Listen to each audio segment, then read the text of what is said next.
Yo, what is up, ladies and gentlemen? It is your boy Zeddy here, and I'm back at it again to deliver the final part for What If Deku Was Luffy's Reincarnation. Now, a lot of you guys seem to really enjoy this series. I got a lot of positive feedback. A lot of you guys that were commenting stuff were actually people who have not commented before, telling me that the story was pretty dope. You guys see a lot of potential, and you know, it's sad to see the fact that this is gonna be the finale to you guys. You guys are probably like, oh, come on now, you could have made it a little longer, but you know, that's kind of just how the cookie crumbles. So I'm excited to bring you guys the finale for this What If series. With that being said though, guys, I do have a couple of things to say before I do finish off the intro. Number one, make sure to go check out my links in the description, featuring things such as my thumbnail maker and my Discord server in case you're interested in joining. With that being said, this video is also sponsored, and yeah, with nothing else to say, we're basically going to get started.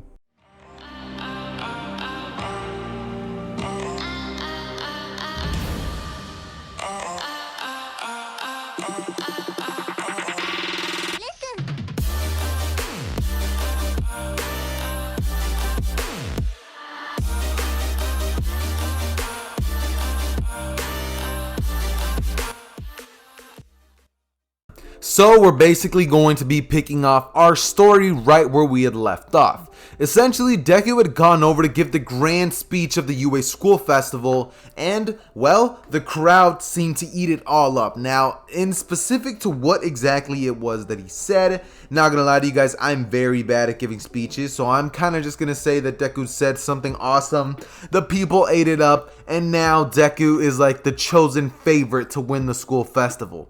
Everybody's pumped up. Deku said something along the lines of everybody, you know, give it your best shot, and even the contestants were a little hyped. So all the people from the general studies, all class 1B's members are gonna put in just a little bit more effort. That being said, this is when the first event would be announced, that being the race. And this is when everybody would basically get to their racing lineups, as they would all get on their they would all put on their little PE uniforms, and this is when they would all go outside.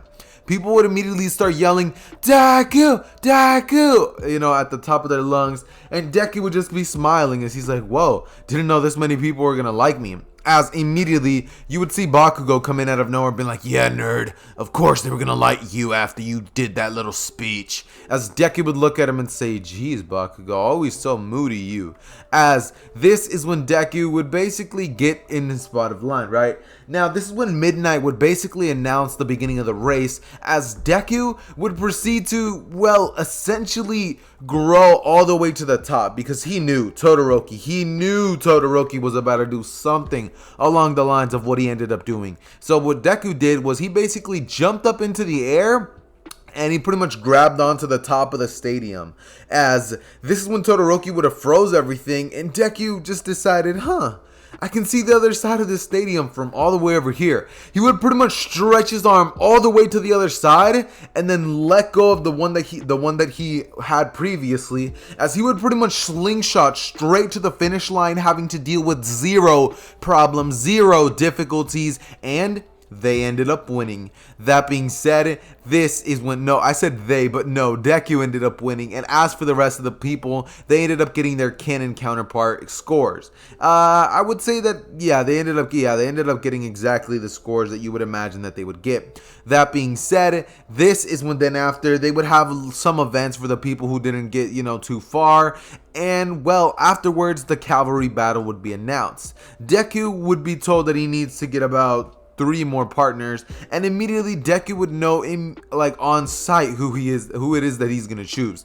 He would look towards Uraraka's direction, as Uraraka would smile, and Deku would say, alright, now I only need 2 more members. This is when he would pretty much proceed to walk over towards Todoroki's direction. As Todoroki would see Deku, he would have an angry face, and he would immediately tell Deku that he's not interested in being in a team with someone like him. As Deku would say, alright then, I guess. As he would pretty much proceed to go over to Tokiyami. Tokiyami would be like, sure, I'll be delighted to work with you. And Deku would then basically proceed to have Mei Hatsume come up to him on some, yup, I want that glory, give me that attention, run it up right now. And Deku would, well, of course, proceed to take her as his teammate. As it's at this point that they would get ready into the cavalry battle. You know, what's it called? They would pretty much have the same setup that they have in canon. Tokiyami Kiyami's there, Araka's there, you know, everybody in canon's there. And Deku's little strategy is basically to turn himself into a human balloon. Like, he's basically going to turn himself into a circle and wrap around everybody like a ball. He's even going to make little seating areas that are perfectly fitted to, you know, their bodies. And he basically just started getting flinged around like a freaking soccer ball, right? The man was pretty much getting ricocheted back and forward, and Deku was getting pretty injured from this, I'm not gonna lie. But it's like, how else do you keep a 1 million point headband? Yeah, you keep it by defending it. So that's pretty much what Deku did. By the end of the cavalry battle, Deku was pretty beaten up. However, they ended up keeping their 1 million point headband, and so Deku had about 10 minutes to rest, seeing as now people from other classes were going to be starting their own little stuff. The third years were going to be having their own little events, and they would have some time to basically recuperate themselves and, well, get back in line, right? Deku would be in his own section, just chilling, straight vibing, as Todoroki would walk inside of the room and tell him that if he believes that he's going to win just because he got easy on that cavalry battle, then he has something else coming, because you know what happened when rubber touches ice? Deku would look at Todoroki as he would say, I don't know, what? As Todoroki would smirk, he would say, it breaks. As it's at this point that Todoroki would look at Deku with the menacing aura, as Deku would just say, alright, well, I mean, good luck. As he would smile and just pat him on the back, Todoroki would get pretty angry by this because, you know, he wanted to intimidate Deku, but it seems like the only thing he did was get Deku fired up. So afterwards, Deku pretty much just proceeds to stay in the room. Uraraka would come in later on after taking her embarrassing, oh wait, no, actually no, not really. She'd come in pretty happy and excited.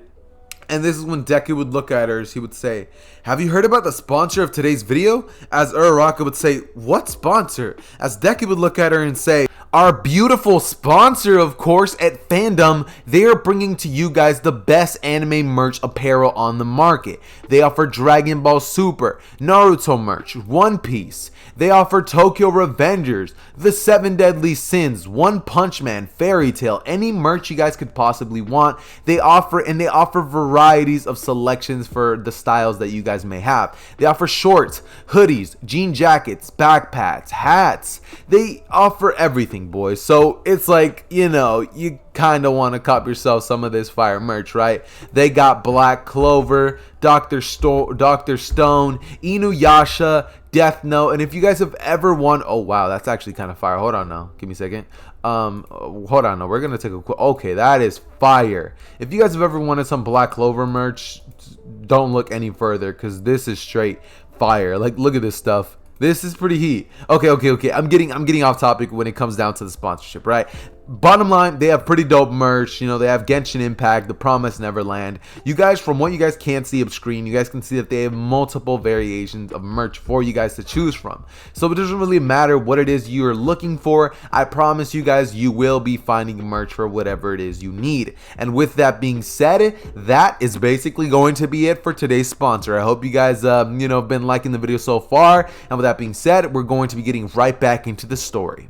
Okay, so getting back into the story, Deku would basically be like, nah, I'm just playing. As Uraraka would be like, okay. And this is when Deku would be like, alright, so are you ready for these matches? As Uraraka would say, what matches? And right on cue, you can hear Midnight calling everybody for them to have their little battles. As it's at this point that Deku would smile, and the people that ended up, you know, passing would pass, the people that failed would still, of course, fail, and Ojiro would still cop out of his matches, as Deku would get into a fight with none other than Shinso. Now, this is when Deku would be getting hype. You know, he'd be getting ready. He'd be jumping up and down, you know, stretching, you know, moving his arms a little bit. You know, our boy Deku would just be getting into the zone, right? He would get into the stadium and immediately he'd be like, yo, what's up? As Shinso would look at him and say, you're a fussy one, aren't you? Deku would say, yeah, as he would put his hand behind his head. But immediately, as soon as he does that, Deku's expression would go blank. Deku would just stand there like a mindless drone as Shinso would smile. And this is when Midnight would say, begin! As immediately Shinso would say, walk off the ring. Deku would then start walking off, and he would quite literally just completely walk off the map. There's not going to be anything stopping Deku from doing it. I'm not going to lie to you guys. The reason that I'm doing this is because I feel like if Luffy was to get caught up in mind control, this is exactly how it would go. You know, if it was something that meant death, life and death, I feel like Luffy would definitely be able to wake up. But come on now, it's just a little bit of a gag for the video. So, you know, Deku's gonna end up losing the sports festival, and after he walks off, everybody's like, oh, come on. They're like, that was the fan favorite. People are pretty disappointed, and the rest of the sports festival continues as you guys would expect. Shinso would move on to round 2, and when it comes to fighting against Todoroki, Shinso would actually end up losing. Todoroki's not about to say nothing because he saw the way that Deku lost, and Ojiro even ended up giving him some advice. So Todoroki's not saying a word. He ends up defeating Shinso. However, Shinso actually gets looked at by some of the heroes, and they actually all end up, you know, agreeing that Shinso's quirk might actually be pretty useful in class 1A. As yep, Shinso, he ends up being done way better than he was in the original version of My Hero, and he actually ends up getting into the hero course after the UA Sports Festival, which is when we will now be having a brief time skip over to the day where they go back to class. Now, of course, many events will still happen like in usual, except this time Bakugo ends up getting second place because Todoroki is not sitting there overthinking about what Deku said about his ice. Instead, he decides to just fold Bakugo like an omelet, like I always say, and yeah, that basically leads to them all going back to class with the addition of one more student, Shinso, whatever his last name is, and everybody would actually be pretty fond of him, especially Deku. He'd be like, whoa, dude, your quirk, pretty amazing, my guy, but trust me, you won't be catching me with it anytime soon. Shinso would smile at Deku's direction, and this is when they would all get seated down as they would be told about their final exams. Aizawa would then begin to explain to Shinso that he doesn't have to take that. However, he will be staying after class 2 hours extra to work with Aizawa and catch up on all the things that he missed, seeing as he's now going to be having to work twice as hard as all of his other students around him to catch up to the level that they're at. As Shinso would smile and he would be ready to take on that challenge. Deku would then go home, as for the next following amount of time, they would all be getting ready for their final exams. Now, I'm not gonna lie to you guys, does Luffy look like the type of person who studies? No, he's not. So when it comes to the final exam, Deku kind of just guesses on everything, and like per usual, because the man is lucky for no reason, he ends up barely passing. I'm talking like he passed by 1 point. That's it. Like, if it wasn't for that 1 point, Deku would have gone into the remedial course, and in terms of the forest stuff, he would have ended up failing. However, this is when we will now be getting into the fighting portion, where Deku and Bakugo are going to, of course, be forced to work together. Now, immediately Bakugo would look at Deku as he would say, so what's the plan, stretchy boy? Deku would look at Bakugo as he would say, alright Bakugo, so what we're gonna do is we're basically going to, as he would say, psych, you really thought there was a plan? We're about to fight this man. As Bakugo would look at him and smile and say, well, at least we can agree on one thing. As it's to this point that both of them would get into their fighting stances, this is when Bakugo and Deku would blitz at All Might as he would throw a giant one-for-all smash at their direction. Deku would say, not gonna work. I fought against you for a month straight. You know how it goes. All Might would look at Deku as Deku would say, should I end this fast? As it's at this point that Bakugo would throw an explosion, but he would get grabbed by the arm and he would start getting beat in. Like his head would start getting kneed over and over and over by our boy, our legend, our savior, All Might. As Deku would be like, nope, not playing these games, and immediately Deku would bust out something that he's been working on for quite a while. He would use hockey. He doesn't even know what hockey is, but he would use it a little bit, right? He would coat his body in armament hockey, as Deku would then proceed to pretty much lift his foot all the way up into the sky, as Deku's leg is long and enormous, and he would then look at All Might, as All Might would throw Bakugo out of his area. This is when Deku would slam down his foot, and All Might would get completely KO'd, as All Might is just down for the count. Deku ended up, after coating himself with armament hockey, would be pretty happy about that, and All Might would just be like, bro, what did you do, when he wakes up? But you know, Deku would be gone, and this is when we will now be cutting over to the forest training arc. However, before that, we will be having the little scene at the mall, and in this version, when Uraraka runs away, Deku doesn't just sit there and watch her leave. See, Deku quite literally follows after her when she runs off, and he's like, wait up, you forgot about me. As Uraraka's just like, oh my god, you know, she's fangirling. She's just like, do I like him? Do I not? She's so confused on her feelings for Deku. And Deku, with him following her, she's just like, still doesn't know what to do even more. So with that being said, Deku follows her, and they end up having a little cute moment, I guess you could say. And instead of Shigaraki catching anybody, that never happens. So, oh wait, yeah, since, you know, he's gone, so it wasn't gonna happen anyways. He's already in jail. And as we speak, All For One, after finding out that his successor's pretty much in jail, like his plan to make All Might angry at the fact that it's Nana Shimura's grandson, is just completely broken. Like, the man is in Tartarus, and All For One doesn't have nearly enough assets to break him out at this current point. That being said, this is when we will now be jumping on over to the forest training. Now, of course, they're still going to go through the little bus ride. They, of course, are going to arrive. The Koda situation is going to go as you guys would expect. You know, nothing really is going to change there up until the point where the Vanguard Action Squad finally arrives. This is when I will now be introducing the changes to the story. Deku would look as he would see flames burning the forest, as they're all pretty much playing hide and seek. However, they were all having food, right? They were all just chilling together having food, and Deku would be over there by Koda, seeing as, you know, he wants to help Koda out with his problems. Deku would be talking to him at this point as a huge ominous figure would appear from the corner, this being Muscular, and Deku would immediately get into those hands. You know, he would start getting ready to throw the ones. He'd be like, bam, bam. You know, he'd start throwing the ones with Muscular. Muscular would be like, all right, bro, chill. And after seeing Muscular get buffined up in that way, Deku would quite literally do the same. He would stretch out his ligaments like rubber and coat himself with armament hockey, as he would punch him with a hit that was very similar to the 1,000,000% smash that Deku does in the original canon. If I offended your ears, I do apologize, but I do have to continue the story.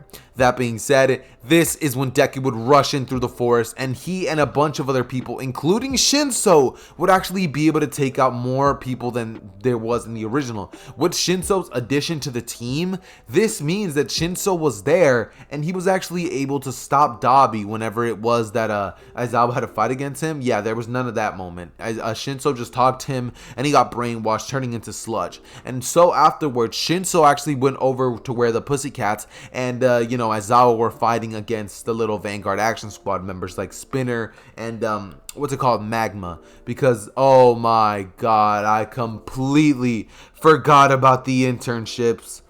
Oh, people are gonna crucify me down below in the comments. This is not okay. Let's see what to do. Okay. Deku ends up going with Gran Torino. He stopped the Nomus. He fought against Stain. Stain was pretty easy, but, you know, he still had his moment where he used his blood curdle technique to pretty much cause everybody to stay still, and the video still went viral, leading to the Vanguard Action Squad, Stain, Spinner, all that stuff, okay? I'm very sorry that I didn't cover it in the what if. I really do apologize, boys. I hope you guys can forgive me, but just know Deku goes to Gran Torino, and that's pretty much how everything kind of plays out. If I would have had the chance to actually cover it, I probably would have made him go with Fat Gum, but being a dummy, I skipped over the entire thing, and I know some of you guys are going to crucify me down below, but getting back into the story, this is when the big and bad would finally show up and show his face, as this would be the moment that All For One would use his teleporting quirk as he would arrive onto the battlefield. Deku would have just gotten finished taking out Moonfish with the help of Bakugo and Todoroki, and at this point, All For One would teleport. As he would teleport Moonfish out of there, he would immediately start clapping as he would say, "So, you're the one that cost me Shigaraki." As he would stick out his tendrils right towards Deku's direction, Deku would use armament hockey to coat his body, and the tendrils would shatter as they would hit Deku's body. This is when Deku would be surrounded with a black aura-ish, and All For One would say, "What an interesting quirk."